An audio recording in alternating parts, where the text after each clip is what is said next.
യേശുക്രിസ്തുവിന്റെ പരിശുദ്ധമായ നാമത്തിൽ എല്ലാ പ്രിയപ്പെട്ടവർക്കും മോണിഡ്യുവിന്റെ പുതിയൊരു പ്രഭാത വചന ധ്യാനത്തിലേക്ക് സ്വാഗതം. കഴിഞ്ഞ ദിവസങ്ങളിലെ ആത്മീക വചന ചിന്തകൾ നിങ്ങളുടെ ഓരോരുത്തരുടെയും ജീവിതത്തിൽ വളരെ അനുഗ്രഹപ്രദമായി തീർന്നു എന്നറിയുന്നതിൽ വളരെ സന്തോഷമുണ്ട്. നമ്മൾ കഴിഞ്ഞ ദിവസങ്ങളിൽ എഫേസ്യർ ലേഖനം 4-ാം അധ്യായം അതിന്റെ 25-26 വാക്യങ്ങളാണല്ലോ വായിച്ചത്. ആകയാൽ പോഷ്ക് ഉപേക്ഷിച്ച് ഓരോരുത്തൻ താന്താന്റെ കൂട്ടുകാരനോട് സത്യം സംസാരിപ്പീൻ, നാം തമ്മിൽ അവയവങ്ങളല്ലോ, കോപിച്ചാൽ പാപം ചെയ്യാതിരിപ്പിൻ, സൂര്യൻ അസ്തമിക്കുവോളം നിങ്ങൾ കോപം വെച്ചുകൊണ്ടിരിക്കരുത്. ഈ കാര്യങ്ങളൊക്കെ അപ്പോസ്തലൻ പൗലോസ് പറയുന്നതിന്റെ ഉദ്ദേശം നമ്മിൽ ഉളവായതായ ആ പുതു മനുഷ്യന്റെ സ്വഭാവം എപ്രകാരമായിരിക്കണം എന്നുള്ളതിനെ കുറിച്ചാണ്. നമ്മൾ പഴയ മനുഷ്യനെ ഉപേക്ഷിച്ചുവെന്നും കർത്താവ് യേശുക്രിസ്തുവിൽ വസിക്കുന്നതിലൂടെ നമ്മളിൽ ഒരു പുതിയ മനുഷ്യൻ അഥവാ ഒരു പുതിയ സ്വഭാവം ഉളവായിരിക്കുന്നു. എന്നാൽ കർത്താവ് യേശുക്രിസ്തുവിൽ വന്നതിന് ശേഷവും പല ആളുകളും തങ്ങളുടെ ആ പഴയ സ്വഭാവങ്ങൾ ധരിക്കുന്നതായിട്ട് അപ്പോസ്തലൻ പൗലോസ് ഇവിടെ ചൂണ്ടിക്കാണിക്കുക.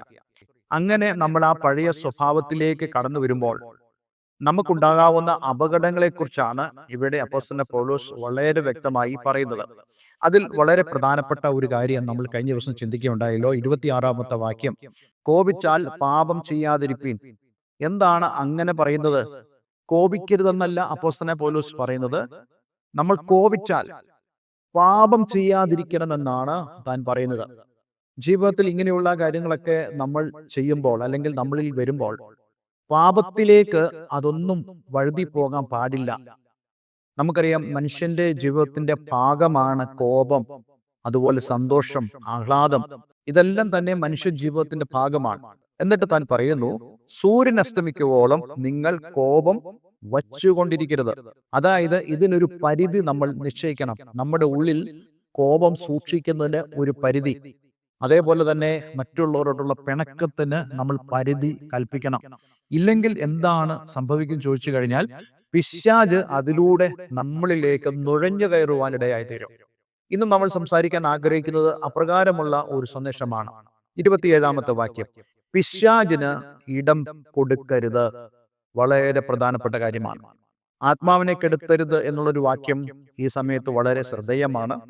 അതേപോലെ തന്നെ വളരെ ശ്രദ്ധേയമായ ഒരു വാക്യമാണ് പിശാചിന് ഇടം കൊടുക്കരുത്. ബഹുഭൂരിഷം ആളുകളും പിശാചിന് ഇടം കൊടുക്കുന്നതായ ജീവിത സ്വഭാവങ്ങൾ അവരിലുണ്ട്. എന്നാൽ ഇതിൽ നിന്നെല്ലാം ഒരു വ്യത്യാസം ഉണ്ടാകുവാനുള്ള വളരെ പ്രധാനപ്പെട്ട ഒരു ഉപദേശം അപ്പോസ്തലൻ പൗലോസ് ഈ വാക്യത്തിലൂടെ നമുക്ക് നൽകുന്നു. പിശാചിന്റെ ഒരു പ്രത്യേകത എന്താണെന്ന് അപ്പോസ്തലന്മാർ തന്നെ വളരെ വ്യക്തമായി ചൂണ്ടിക്കാണിച്ചിട്ടുണ്ട്. അതിനെക്കുറിച്ച് പറയുന്നതായ ഒരു വാക്യം നമുക്കിപ്പോൾ വായിക്കാം. 1 പത്രോസ് 5-ാം അധ്യായം 8-ാമത്തെ വാക്യം, നിർമ്മതരായിരിപ്പീൻ, ഉണർന്നിരിപ്പീൻ, നിങ്ങളുടെ പ്രതിയോഗിയായ പിശാച് അലറുന്ന സിംഹം എന്ന പോലെ ആരെ വിഴുങ്ങേണ്ടു എന്നറിഞ്ഞ് തിരിഞ്ഞ് ചുറ്റി നടക്കുന്നു. എന്താണ് ഇവിടെ നിർമ്മതരായിരിപ്പീൻ എന്ന് പറയുന്നത്? നിർമ്മതരായിരിപ്പീൻ എന്നുള്ള ആ വാക്കിന് നമ്മൾ ആത്മസംയമനം പാലിക്കണം, നിയന്ത്രണം പാലിക്കണം, സമചിത്തത പാലിക്കണം, നമ്മൾ ജാഗ്രതയോടുകൂടെ ആയിരിക്കണം എന്നിത്യാദി അർത്ഥങ്ങളാണ് ആ പദത്തിനുള്ളത്. അപ്പോൾ ജീവിതത്തിൽ വളരെ പ്രധാനപ്പെട്ട ഒരു കാര്യമാണ് പിശാചിന് ഇടം കൊടുക്കരുത് എന്നുള്ള കാര്യം. അതുകൊണ്ട് എന്ത് ചെയ്യണമെന്നാണ് ഇവിടെ പറയുന്നത്? നമ്മൾ നിർമ്മതരായിരിക്കണം, അഥവാ ആത്മസംയമനം പാലിക്കണം, ജാഗരൂകരാകണം. നമ്മൾ സമചിത്തത, ഒരേ മാനസിക നിലവാരം പുലർത്തുന്നവർ ആയിരിക്കണം. എങ്കിൽ മാത്രമേ നമ്മൾ പിശാചിന് ഇടം കൊടുക്കാതിരിക്കുകയുള്ളൂ. പിശാച് എങ്ങനെയാണ് നമ്മിലേക്ക് പ്രവേശിക്കുന്നത്? ഞാൻ പലപ്പോഴും ചിന്തിക്കുന്ന ഒരു കാര്യമാണ്. പിശാച് നമ്മുടെ ആദ്യ മാതാപിതാക്കളുടെ അടുക്കലേക്ക് എങ്ങനെയാണ് വന്നത്? യഹോവയെ ദൈവം ഒരിക്കലും പിശാചിനോട് കൂടിയല്ല അവരെ ഏദൻ തോട്ടത്തിലാക്കിയത്. പിശാച് തീർച്ചയായിട്ടും അവിടെ കടന്നു വരും. പക്ഷേ പിശാചിന് അവസരം കൊടുക്കരുത് എന്നുള്ളതായ വ്യക്തമായ സൂചന അവിടെ യഹോവയായ ദൈവം അവർക്ക് നൽകിയിരുന്നു. അതുകൊണ്ടാണ് ദൈവം തന്റെ വചനത്തെ അവരോട് കൽപ്പിച്ചത്. നിങ്ങൾക്ക് തോട്ടത്തിലെ സകല വൃക്ഷത്തിന്റെ ഫലം തിന്നാം, എന്നാൽ തോട്ടത്തിന്റെ മധ്യഭാഗത്ത് നിൽക്കുന്ന നന്മതിന്മകളെ കുറിച്ചുള്ള അറിവിന്റെ വൃക്ഷത്തിന്റെ ഫലം നിങ്ങൾ തിന്നരുത്. നോക്കണേ, വളരെ സ്പെസിഫിക് ആയിട്ട് ദൈവം അവിടെ അവരോട് സംസാരിക്കുക. തീർച്ചയായിട്ടും അവർ ആ ഒരു കാര്യത്തിന് വളരെ പ്രാധാന്യം കൊടുക്കണമായിരുന്നു. ഞാനിങ്ങനെ ചിന്തിക്കാറുണ്ട്, ആ ഒരു വാക്യത്തിന് അവർ അടിവരയിടണമായിരുന്നു. അത്രയ്ക്ക് പ്രാധാന്യമുള്ള ഒരു കാര്യമാണ് ദൈവം അവരോട് സംസാരിക്കുന്നത്. ആ വിഷയത്തിൽ അവർ ജാഗ്രത പാലിക്കണമായിരുന്നു.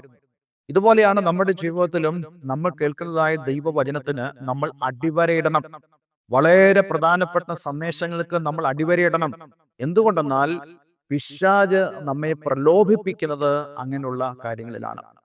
ഞാൻ എപ്പോഴും ചിന്തിക്കുന്ന ഒരു കാര്യമാണ്, അല്ലെങ്കിൽ മനസ്സിലാക്കുന്ന ഒരു കാര്യമാണ്, നമ്മൾ ഏറ്റവും പ്രാധാന്യത്തോടെ മനസ്സിലാക്കുന്ന കാര്യങ്ങളിൽ പിശാച് നമ്മെ കുടുക്കുവാൻ വേണ്ടി കടന്നു വരും. ഒരു വിഷയത്തിൽ നമ്മൾ വളരെയധികം പ്രാധാന്യം കൊടുക്കുന്നുണ്ടെങ്കിൽ, അതായത് ദൈവവചനം കേൾക്കുമ്പോൾ നമ്മൾ ഏതെങ്കിലും ഒരു വിഷയത്തിൽ വളരെ പ്രാധാന്യം കൊടുത്ത് സംസാരിക്കുന്നുണ്ടെങ്കിൽ, ആ വിഷയത്തിലായിരിക്കും പിശാച് നമ്മളെ കൊടുക്കുവാൻ ആഗ്രഹിക്കുന്നത്. ഞാൻ വിശുദ്ധിയെക്കുറിച്ച് കൂടുതൽ സംസാരിക്കുന്നുണ്ടെങ്കിൽ ആ ഒരു വിഷയത്തിൽ എന്നെ കൊടുക്കുവാൻ പിശാച് ശ്രമിക്കും. ഞാൻ കുടുംബ ബന്ധങ്ങളെക്കുറിച്ചാണ് കൂടുതൽ സംസാരിക്കുന്നതെങ്കിൽ ആ ഒരു വിഷയത്തിൽ പിശാച് എന്നെ കൊടുക്കുവാൻ ശ്രമിക്കും. അപ്പോൾ നമ്മൾ എന്താണോ സംസാരിക്കുന്നത്, ദൈവവചനത്തിന്റെ അടിസ്ഥാനത്തിൽ എന്താണോ സംസാരിക്കുന്നത്, ആ വിഷയങ്ങളിൽ നമ്മൾ വളരെയധികം ജാഗ്രതയുള്ളവരായിരിക്കണം. കാരണം പിശാചിന്റെ സ്വഭാവം ഇവിടെ വ്യക്തമായി അപ്പോസ്തലനായ പത്രോസ് പറയുന്നുണ്ട്. നിങ്ങളുടെ പ്രതിയോഗിയായ പിശാച്, നോക്കണേ, നമ്മളുടെ പ്രതിയോഗി ആരാണ്? അപ്പോസ്തലനായ പൗലോസ് പറയുന്നുണ്ട്, നമുക്ക് പോരാട്ടമുള്ളത് ജഡരക്തങ്ങളോടല്ല, വാഴ്ചകളോടും അധികാരങ്ങളോടും ഈ ലോകത്തിലെ അന്ധകാര ശക്തികളോടും സ്വർലോകങ്ങളിൽ വ്യാപരിക്കുന്ന ദുഷ്ടാത്മ സേനയോടും അത്രേ നമുക്ക് പോരാട്ടമുള്ളത്. പലപ്പോഴും നമ്മൾ ചിന്തിക്കുന്നത് നമ്മുടെ സഹോദരങ്ങളാണ് നമ്മുടെ ശത്രുക്കളെന്ന.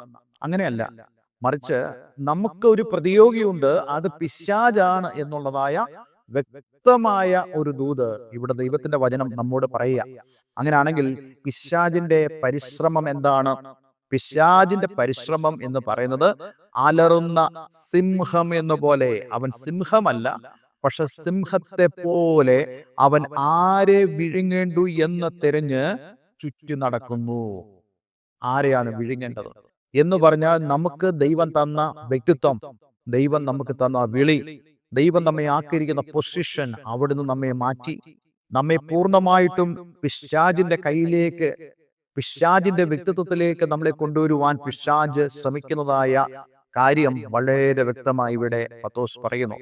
മറ്റൊരു വേദഭാഗത്ത് അപ്പോസ്തലനായ പൗലോസ് ഇതുപോലെയുള്ള ഒരു കാര്യം വളരെ വ്യക്തമായി പറയുന്നുണ്ട്.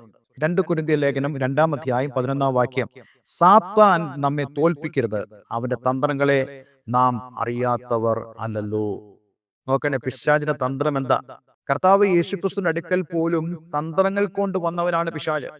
കല്ലപ്പമായി തീരാൻ കൽപ്പിക്ക എന്ന് പറയുന്നതായ തന്ത്രം, അതേപോലെ ലോകത്തിലുള്ള സകല രാജ്യങ്ങളെയും ചൂണ്ടിക്കാണിച്ചുള്ള തന്ത്രം, അതേപോലെ തന്നെ താഴോട്ട് ചാടിയാൽ നിനക്ക് സിഗ്നിഫിക്കന്റ് ആയിട്ട് വളരെ നല്ലൊരു സ്വാധീനം ഈ യെരൂശലേമിൽ ഉണ്ടാകാൻ ഇടയായി തീരും എന്നുള്ളതായ തന്ത്രപരമായ ആ ഒരു പരീക്ഷണം, ഇതെല്ലാം പിശാച് ചെയ്തെങ്കിലും നമ്മുടെ കർത്താവ് യേശുക്രിസ്തു നമുക്ക് വ്യക്തമായ ഒരു മാതൃക കാണിച്ചു തന്നു, എങ്ങനെ പിശാചിനെ നമുക്ക് നേരിടാൻ കഴിയുമെന്നുള്ളത്.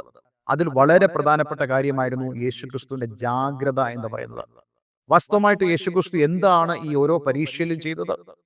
യേശുക്രിസ്തു ചെയ്ത കാര്യം ദൈവവചനം എന്തു പറയുന്നു, what the word of God is saying about, or what is written in the word of God, ദൈവവചനത്തിൽ എന്ത് എഴുതപ്പെട്ടിരിക്കുന്നു എന്നുള്ളതാണ് യേശുക്രിസ്തുവിന്റെ ഉള്ളിൽ വന്ന ചിന്തകൾ എന്ന് പറയുന്നത്. നമ്മുടെ ജീവിതത്തിലും അതുകൊണ്ട് ദൈവവചനത്തെക്കുറിച്ചുള്ള വളരെ വ്യക്തമായ ധാരണ നമുക്കുണ്ടാകണം. എന്തുകൊണ്ടെന്നാൽ പിശാച് ഭയപ്പെടുന്ന ഒരു കാര്യം ഈ ഭൂമിയിലുണ്ടെങ്കിൽ അത് ദൈവത്തിന്റെ വചനമാണ്.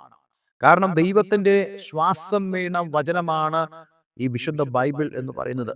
അതുകൊണ്ട് ബൈബിളിലെ ഓരോ വാക്യങ്ങളും നമ്മൾ വളരെ വ്യക്തമായി ഹൃദയസ്ഥമാക്കുകയും ജീവിതത്തിന്റെ ഓരോരോ പരീക്ഷണ ഘട്ടങ്ങളിൽ, ജീവിതത്തിന്റെ ഓരോരോ പ്രലോഭന വേളകളിൽ, ജീവിതത്തിന്റെ ഓരോരോ പ്രശ്ന സമയങ്ങളിൽ ആ വാക്യങ്ങൾ നമ്മുടെ ഹൃദയങ്ങളിൽ ഉണ്ടാവുകയും അത് സംസാരിക്കാനും പറയാനും വിശ്വസിക്കാനും കഴിയുന്നുവെങ്കിൽ ഒരു പിശാചും നമ്മുടെ നേരെ നിൽക്കുകയില്ല. അങ്ങനെ ജീവിക്കുന്നതായ ഒരു വ്യക്തി ഒരിക്കലും പിശാചിന് തന്റെ ജീവിതത്തിൽ ഇടം കൊടുക്കുകയില്ല. ഒരിക്കലും പിശാചിനെ മഹത്വപ്പെടുത്തരുത്. നിന്റെ കാൽ കല്ലിൽ തട്ടി എന്നോർത്ത് നമ്മൾ പറയരുത് ഇത് പിശാച് പോരാടുന്നതാണെന്ന്. ഒരിക്കലും പറയരുത്.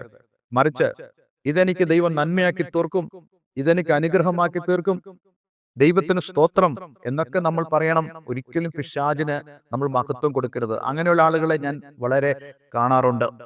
എന്തെങ്കിലും ഒരു ജീവിതത്തിൽ ഒരു പ്രശ്നം സംഭവിക്കുമ്പോൾ അവർ പറയും ഇത് പിശാച് ചെയ്തതാണ്, ഇത് പിശാച് ചെയ്തതാണ് എന്നൊക്കെ നമ്മൾ പറയാറുണ്ട്. പക്ഷേ നാം അങ്ങനെ പോലും പറയേണ്ട കാര്യമില്ല. ജീവിതത്തിൽ എന്ത് പ്രതിസന്ധി കടന്നു വന്നാലും ദൈവത്തിന് സ്തോത്രം ചെയ്തോണം, ദൈവത്തെ മഹത്വപ്പെടുത്തിക്കോണം. ദൈവം എനിക്ക് വേണ്ടി ഇതെല്ലാം നന്മയ്ക്കാക്കി തീർക്കുമെന്ന് ഉറപ്പോടെ നിങ്ങൾ പറഞ്ഞാൽ പിശാച് അവിടെ ലജ്ജിച്ചു പോകും. പിശാച് എപ്പോഴും ആഗ്രഹിക്കുന്നത് നമ്മൾ അങ്ങനെയുള്ള നെഗറ്റീവ് തോട്ട്സ് ഷെയർ ചെയ്യണമെന്നും പറയണമെന്നും ഒക്കെയാണ്. അങ്ങനെയുള്ള നെഗറ്റീവായിട്ടുള്ള ചിന്തകൾ എൻ്റെ ഉള്ളിൽ വന്നാൽ ഞാൻ വളരെയധികം വേഗത്തിൽ തന്നെ തട്ടിമാറ്റാറുണ്ട്. കാരണം പിശാചിനെ മഹത്വപ്പെടുത്തുന്ന, പിശാചിനെ എക്സോൾട്ട് ചെയ്യുന്ന ഒരു കാര്യവും ഒരു ചിന്തയും എൻ്റെ ഉള്ളിൽ ഉണ്ടാകാൻ പാടില്ല. ജീവിതത്തിൽ പ്രതിസന്ധികൾ കടന്നു വരുമ്പോൾ ദൈവം ഇതിനെ നന്മയ്ക്കാക്കി തീർക്കുമെന്ന് വിശ്വസിക്കുവാൻ കഴിയണം. നെഹമ്യാവിനെ പോലെ നമുക്ക് ദൈവസന്നിധിയിൽ പ്രാർത്ഥിക്കുവാനും ഞങ്ങൾ എഴുന്നേറ്റ് പണിയും എന്നുള്ളതായ ആ ഒരു ഉറച്ച വിശ്വാസവും പ്രഖ്യാപനവും നമ്മുടെ ഉള്ളിലുണ്ടെങ്കിൽ പിശാചിന് നമ്മുടെ ജീവിതത്തിൽ യാതൊരു അവസരമില്ല. എന്റെയും നിങ്ങളുടെയും ചിന്തകളിൽ നാം പിശാചിന് അവസരം കൊടുക്കാൻ പാടില്ല. അങ്ങനെ കൊടുക്കാതിരിക്കുമെങ്കിൽ പിശാചിന് ഒരിക്കലും നമ്മുടെ മേൽ യാതൊന്നും ചെയ്യുവാൻ കഴിയത്തില്ല. ഇവിടെ അപ്പോസ്തലനായ പൗലോസ് പറയുന്ന രണ്ട് കാര്യങ്ങളെ ചൂണ്ടിക്കാണിച്ചുകൊണ്ടാണ് ഈ കാര്യം അപ്പോസ്തലനായ പൗലോസ് പറയുന്നത്. ഒന്നാമത്, നിങ്ങൾ പോഷ്ക് സംസാരിക്കരുത്.